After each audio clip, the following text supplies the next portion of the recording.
Fique agora com Lições Fraternais com Daniel Segredo, mais um programa da Rádio e TV Fraternal. Olá, amigos da Rádio e TV Fraternal, muito bem-vindos a mais um capítulo do nosso programa Lições Fraternais. Estamos agora já no capítulo 27 do Espírito da Verdade. Hoje faremos essa leitura desse capítulo 27 e antes de começar a leitura desse capítulo, eu queria só fazer um comentário prévio, para que ele é autoexplicativo esse texto. Após a leitura dele eu farei alguns comentários, mas a beleza dessa carta ao meu filho, que foi escrito, psicografado por Chico Xavier através de um espírito que nem quis se identificar, preservando a imagem do filho e a sua imagem também, a sua pessoa, como vocês vão ver no final, que ele só assina com um J, ele não assina o nome dele. Mas a riqueza de detalhes que ele nos dá na criação de filhos, né? Na criação dos filhos, no seio da família, no ambiente doméstico. Vamos à leitura e preste atenção nessas palavras que esse pai relata. É uma carta que conta uma história de vida, onde há amor, arrependimento, muito aprendizado e o pedido para fazer diferente, um pedido para fazer melhor.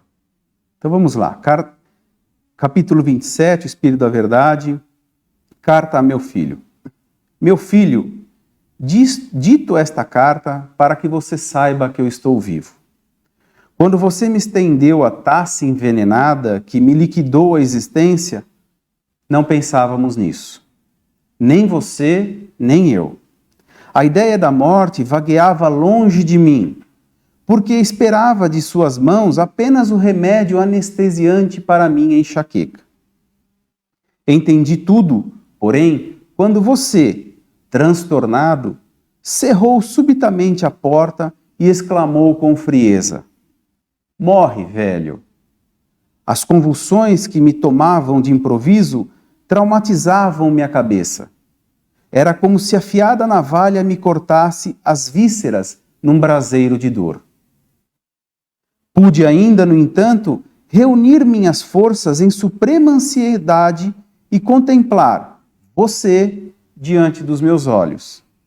Suas palavras ressoavam aos meus ouvidos. "Morre, velho."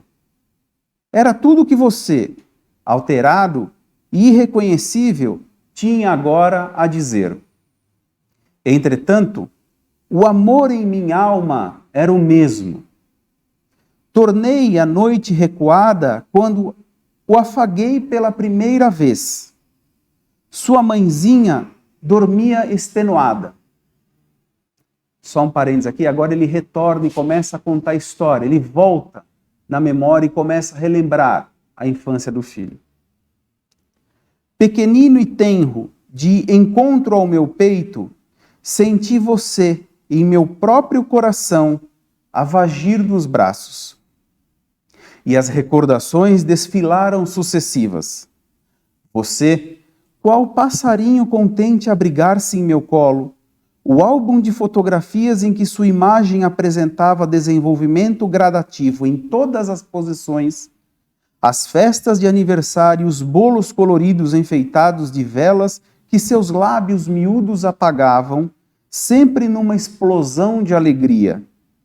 Rememorei nossa velha casa, a princípio humilde e pobre, que o meu suor convertera em larga habitação, rica e farta. Agoniado, recordei incidentes, desde muito esquecidos, nos quais me observava expulsando crianças ternas e maltrapilhas do grande jardim de inverno para que nosso lar fosse apenas seu. Reencontrei-me trabalhando qual suarento animal para que as facilidades do mundo nos atendessem às ilusões e os caprichos. Em todos os quadros a se me reavivarem na lembrança, era você, o grande soberano de nosso pequeno mundo. O passado continuou a desdobrar-se dentro de mim. Revisei nossa luta para que os livros lhe modificassem a mente, o baldado esforço para que a mocidade se lhe erigisse em alicerce nobre ao futuro. De volta às antigas preocupações que me assaltavam, anotei-lhe de novo as extravagâncias contínuas, os aperitivos, os bailes, os prazeres, as companhias desaconselháveis, a rebeldia constante e o carro de luxo com que o presenteei em um momento infeliz. Filho do meu coração, tudo isso eu revi. Dera-lhe todo o dinheiro que conseguia juntar, mas você desejava o resto. Nas vascas da morte, vi-o, ainda, mãos ansiosas, arrebatando-me o chaveiro para surrupiar as últimas joias de sua mãe. Vi perfeitamente quando você empalmou o dinheiro que se mantinha fora de nossa conta bancária.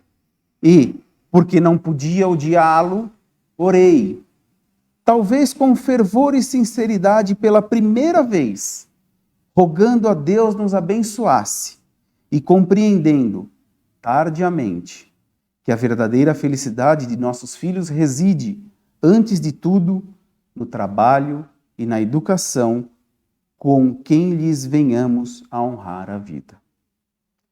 Não dito esta carta para acusá-lo, nem de leve me passou pelo pensamento o propósito de anunciar-lhe o nome. Você continua sangue do meu sangue, coração do meu coração.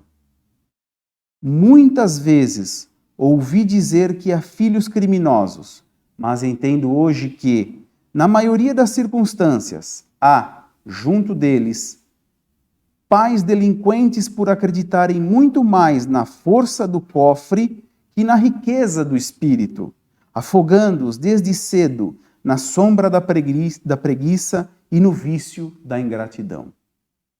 Não venho falar assim unicamente a você, porque seu erro é o meu erro igualmente. Falo também a outros pais, companheiros meus de esperança, para que se precatem contra o demônio do ouro desnecessário, porque todo ouro desnecessário, quando não busca o conselho da caridade, é tentação à loucura. Há quem diga que somente as mães sabem amar e, realmente, o regaço materno é uma bênção do paraíso.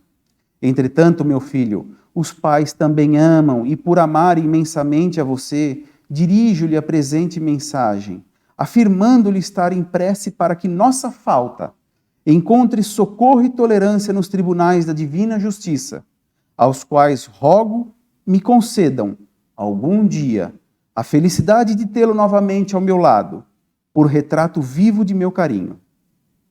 Então, nós dois juntos, de passo acertado no trabalho e no bem, aprenderemos, enfim, como servir ao mundo, servindo a Deus. J. Só assina dessa forma. Que lição desse espírito? Que lição? Quantas nós não temos, mas essa realmente é um pai que reconhece um erro, teve a humildade de reconhecer o seu erro na criação, de ver os erros do filho e de concluindo ainda pedindo, rogando a Deus para que volte para fazer melhor. E esse capítulo, Carta ao meu filho, ele faz referência ao capítulo do Evangelho 14, honrai vosso pai e vossa mãe, item 9, a ingratidão dos filhos e os laços de família. E diante de tanto amor entre pai e filho, como pode existir a ingratidão? Muitas das vezes a gente pensa isso. Mas ela existe. Você vê essa carta já escrita há um bom tempo, a gente vê nos dias de hoje quanta ingratidão existe dos filhos para com os pais, da mesma forma que também muitas das vezes vemos pais faltosos com os filhos, mas o tema aqui é a ingratidão dos filhos. E aqui ele toca num assunto muito importante, que é a caridade material e a caridade espiritual, que é o que ele se preocupou quando ele disse muitas vezes aqui do ouro desnecessário. O ouro desnecessário, afastado da caridade, ou seja, da bondade, da benemerência, da beneficência, é tentação à loucura. e querer sempre dar o melhor para o filho não é errado, mas a forma como se faz, que ele percebe que ele errou quando ele diz isso, né? Ele deixa claro que talvez ele não tenha ensinado a melhor maneira, que é para amar as pessoas e usar as coisas, né? Não a ordem inversa. Não é amando as coisas e usando as pessoas que se progride. É o inverso disso. Então esse pai reconhece essa falha. Esse pai se entristece diante do erro que ele cometeu. Da mesma forma que ele vê os erros do filho, mas não escreve a carta com o intuito de condená-lo, com o intuito de culpá-lo e colocar sobre ele toda a responsabilidade daquele filho que causou a morte do pai.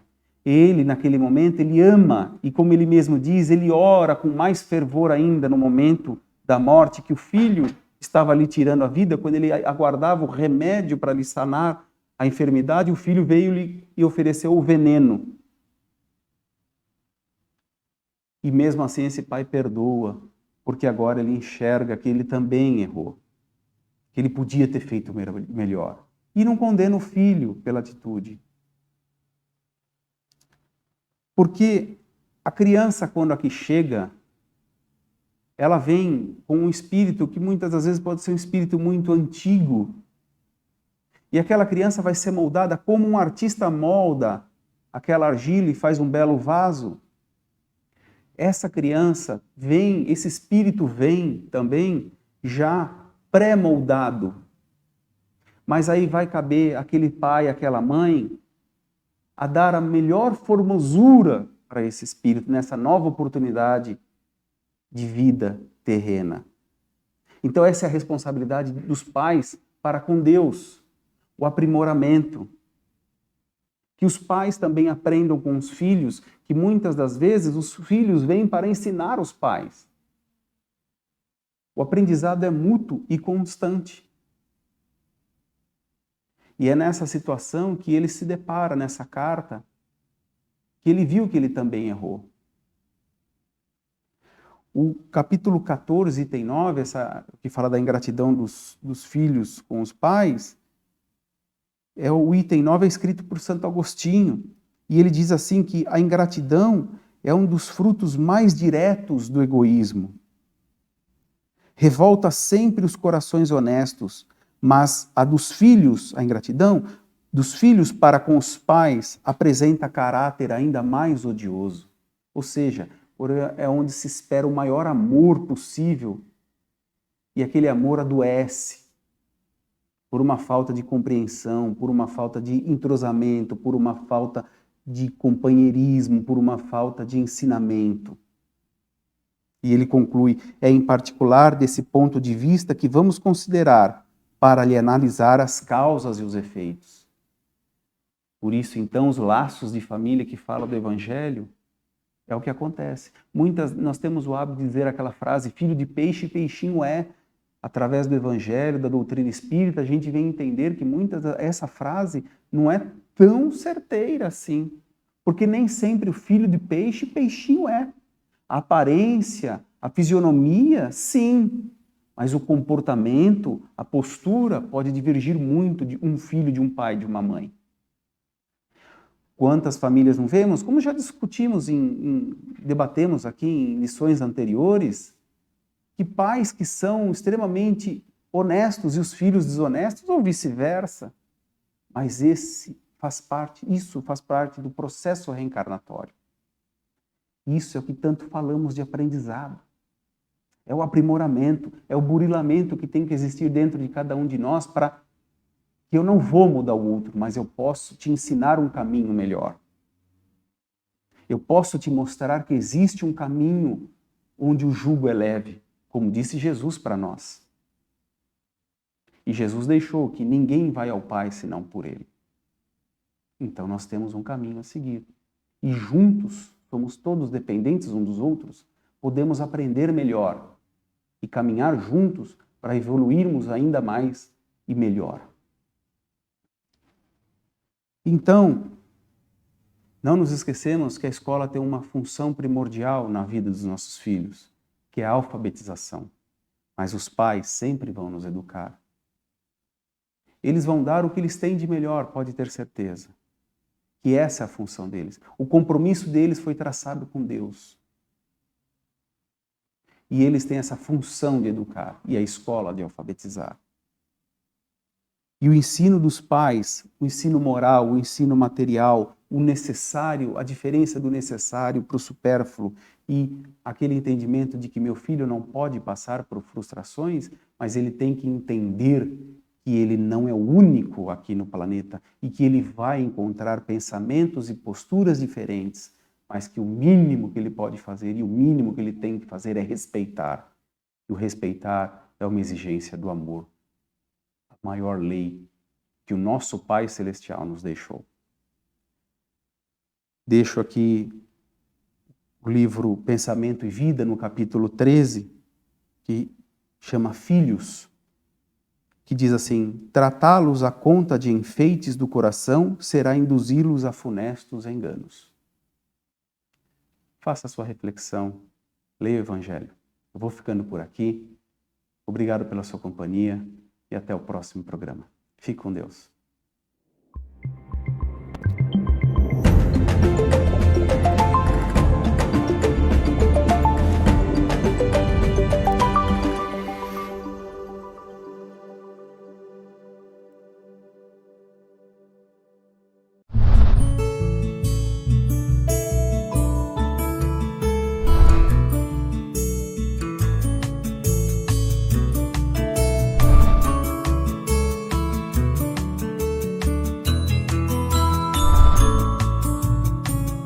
Você assistiu Lições Fraternais com Daniel Segredo, mais um programa da Rádio e TV Fraternal, sempre em sintonia com você.